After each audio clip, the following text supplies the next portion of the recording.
Hey y'all, it's Stephie. Welcome back to my channel. I hope y'all got to spend some time with your loved ones during the holiday season and were able to relax and recharge before busy season starts. So that is what I'm going to be doing today. I want to share some tips, advice for the coming busy season.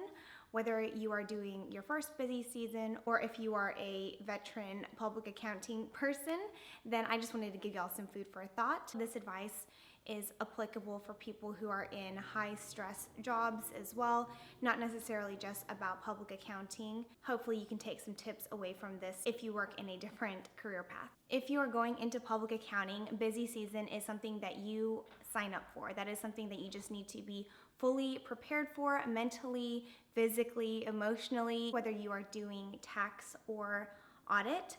For tax, the deadline is obviously April 15th. That's one of the deadlines. And for assurance or external audit services, it depends on your client. For public companies, the annual report or the 10K is due either 60, 75, or 90 days after year end. It is very fast paced and a very high stress time. So I really feel like one of the first pieces of advice I want to give is to mentally prepare yourself for busy season. If you can become okay with that, you're working as much as you do. And you do that because your client deadlines are coming up and there's a lot of work to be done and you have to do it with quality, obviously. So that is why you're working a lot more than you would in a typical other time of the year. You're going to be working more than 40 hours a week. Typically, firms require around 50 or 55 hours minimum to be worked a week. And also, a lot of people ask me this, in public accounting, you are salary unless you are an intern, but once you're a full-time employee, you are salaried, and none of the firms that I worked for ever paid overtime. I think there maybe are some regional or smaller firms that pay overtime even though you're a salaried employee, but mid-tier, big four, you're not getting overtime unless you're an intern, so just keep that in mind. And remember, busy season ranges from January through the end of April. If you're on public clients, you have 10 Qs that are due, and it kind of doesn't start to slow down until towards the end of May and June timeframe is when it would slow down for external audit. A lot of it has to do with how you handle stress. Be upfront with those in your personal life that, I'm going to be really busy and working, Monday through Friday. I'm probably not going to be able to do a whole lot other than work and then go home, sleep, eat, shower, and then get back to work the next morning.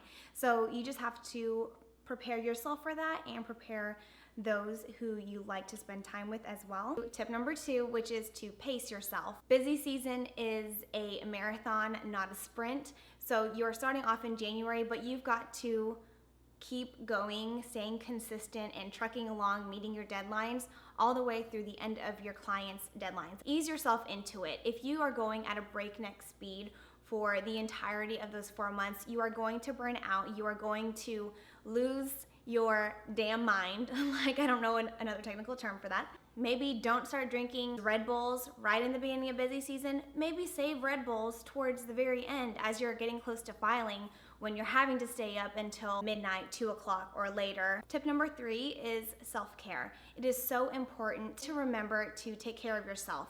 Physically, mentally, emotionally, spiritually, if that's your thing. Physically, make sure that you are not completely trashing your body as you are going through these tougher times. You're so focused on getting work done that you may forget to eat, or you may just make poor eating decisions like eating French fries and fried okra every single meal, or eating candy bars throughout the day. Take care of yourself, even though maybe you won't be able to get to the gym when you're working super late hours and you're working on the weekends. Maybe that's not what you can do.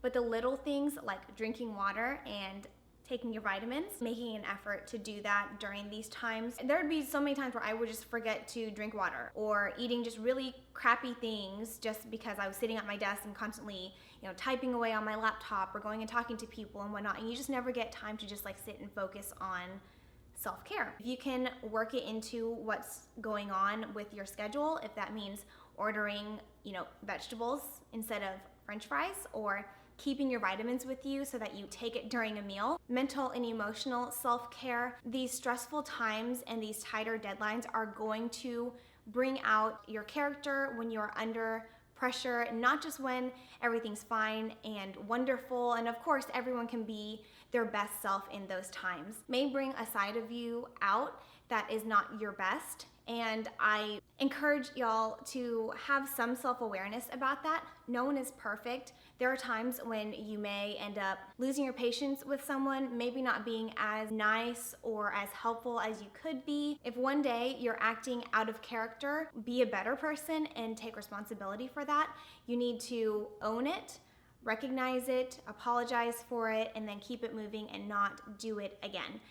It's a time when that is going to happen, whether it happens to you or you see someone else do it. Maybe you might be the one who gets the brunt of someone's stress. See that for what it is. Keep it moving. Don't let other people's stress or bad behavior affect you. You just keep on your path, stay focused on work. Your emotional care, find people who you trust and who you can confide in. Venting, there is definitely a time and a place for that, and I feel that it is important to pick and choose who you do that with. You don't want to just vent and complain to every single person in your life. You know, go to the people that you know support you, encourage you, have your back, is someone you trust. You don't just want to do that to every single person because number one, it's not needed. Number two, you don't want crappy people to take that and use that against you, whether it's gossiping about you or spreading rumors and whatnot, because there are people who are like that, and it's better just to avoid them in those situations as much as possible. So, you know, for me, obviously that's my husband. He is like the number one person that I will go to when I need advice or if I just need someone to listen to me. A handful of my coworkers who I trusted and would, you know, want to vent to. When it comes to venting and complaining, which really that's what kind of it is, sometimes you just want to get it out, I definitely recommend giving yourself a little bit of a time frame, because you could go hours to vent and complain. Just take 5 minutes or so. So number 4, work efficiently. I'm going to link the video that I did on how I stay organized at work when I had multiple clients, multiple projects going on. I'll link that in the cards. Most of the time, if you are an efficient worker, you can get more things done. Don't feel like staying up super late every single night is the answer, because that may not be the answer. If it's not working out, switch something up. If you're in a supervisor or a management role, notice that about your team. Tip number 5 is to protect your loved ones from your stress or all the negative emotions that you may have accumulated from your workday. All the stress and everything that comes along with the job. Unfortunately, the people who you love are the ones who get the brunt of that, because you're giving away your best self to work. You have to be professional, so if someone pisses you off, you can't just pop off on them at work. Maybe you want to, but as a professional, obviously you can't. So you're giving away all of your patience, all of the compassion and empathy and everything else, all the good parts of yourself to people outside of your family. And then when you come home, you're drained. You have none of that left to give to those people who you love the most. And that's not fair. And obviously you don't want to do that too. It's never your intention to bring work home with you and to be upset like that, but it happens, and you have to be realistic about that. And through trial and error, me and my husband have worked out a system where if one of us has a bad day, we come home and we say, I need to vent, and you vent for a little bit. That person will listen to you or give advice if needed, or give you a hug and a kiss, and sometimes that's all you need, you know. If there's nothing else you can do about whatever it is that you're venting about, just leave it at that. Go about what little time you have with your family. Tip number 6, be sure to take breaks throughout the day. One of our teams, we would do like a question of the day. So around like 2 or 3 o'clock, we would come up with some kind of team question. So like, who is your celebrity crush? Or where would you want to go for vacation and whatnot. And so every single person on the team would have to give an answer to that.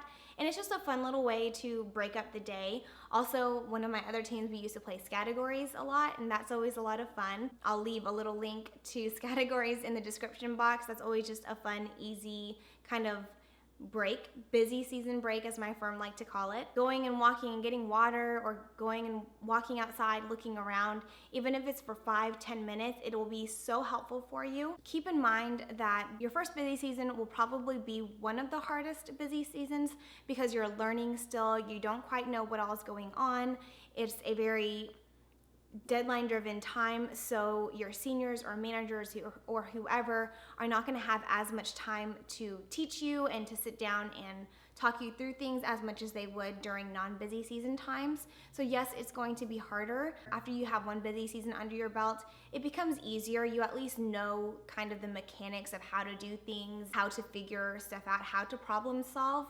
It's going to be kind of a culture shock, I guess, when you come out of college and then you go into busy season. It's going to be different, but don't worry. Everyone who has gone through busy season has been in your shoes and knows how you feel. So the biggest thing you can do is to have a positive attitude. Ask questions in the way that your senior or manager prefers, whether that's accumulating questions or asking them every time you have a question after you've tried to figure it out yourself. Whatever their preference is, take charge of your career and try to find the answers yourself. And if you begin to spin your wheels, or if it is taking more time than it should be, then ask for help. And it will get easier. You just have to constantly give yourself a little pep talk. Just tell yourself that you're doing the best that you can and actually do the best that you can every single day, and it will get better. Tip number 8 is to uplift others. When you're feeling kind of crappy about yourself or about a situation, if there's nothing that you can do at that moment in time, be sure to look around you and see who can you help. If one of your team members is having a hard time, if they are struggling to meet certain deadlines, be that person who reaches out and asks if they need help, or are you okay? Like, the littlest things like that can make such a big difference to the overall environment. Be kind to yourself. There are going to be times when you are so busy with work and with other life stuff that's going on, and not everything is going to be able to get done in your life. And you have to just be okay with that and prioritize and know what are the things that you can get done and that is important to get done right now, and what stuff are not as important that you can put on the back burner and not stress about. That was something that I had a really hard time with. Keeping my house clean was one of my biggest stressors. The one thing you have control over your life, and you want to have like a nice space to go to at the end of the day. And when dishes are piling up or laundry's piling up, and me and my husband are both super busy, or we're super busy, we just had to, and really me, he would always give me this advice, but I would just have to learn to be okay with that. Like, if I don't do dishes one day, it's not gonna kill me. And you both can only do so much, so definitely be kind to yourself and prioritize the things that are the most important that need to get done. So my final thought here, which I had known sooner in my career, is to keep it all in perspective. At the end of the day, it's work. It's what you do to provide for your family, make a good living so that you can live life. For those of you who are working because of those reasons, and it's not like you live to work, then just keep it all into perspective. When it's getting really stressful, when emotions are running high, when deadlines are coming up, when everyone's stressed out, just take a step back and remember why you're doing what you're doing. Remember that you can only do so much within a given amount of time. Keep in mind, these problems are not bad problems to have. You have a really good job, a job that many people would and do want, so never take that for granted. Yes, it is difficult. Maybe it's not the thing that you are super excited about for work, but also keep things in perspective. Know that it is a blessing to have a career, to have the ability to take care of your family financially, and to have a career path and progression. Keeping those things in perspective, it makes it not as, oh my God, this is like the end of the world if whatnot doesn't happen. I hope these tips have been helpful. I guess these are things that I wish someone had told me when I had started my career. Really hope that y'all have a good busy season. Take it as a learning experience. This is the time for you to grow as a professional. You're going to learn so many technical things, and you're gonna learn so much about yourself as a person and as a professional, and how you handle stress and how you handle adversity. And these are the times that is going to show you what you need to work on and for you to go outside your comfort zone. Don't worry, busy season ends at some point, so keep your eye on that goal, that eventually it will end. And don't forget to book PTO for after busy season. You need to recharge, so make sure you put PTO on your schedule so that people don't start booking you onto other jobs. I hope this video was helpful. If it was, please give it a thumbs up. I would greatly appreciate it, and that will help get this video out to more people who are searching for this kind of content. Also, if you are not already a part of our subby family, please be sure to subscribe because we would love to have you. And I will see y'all in my next video. It's very ugh. The microphone wasn't on. Go ahead, get going. Oh, the struggle. Thank you. Is it okay, I'm nervous. Don't listen. I don't know why I don't want him to hear, because he watches my videos anyways. #1 subby. Sorry, that's gonna be all y'all public accounting people.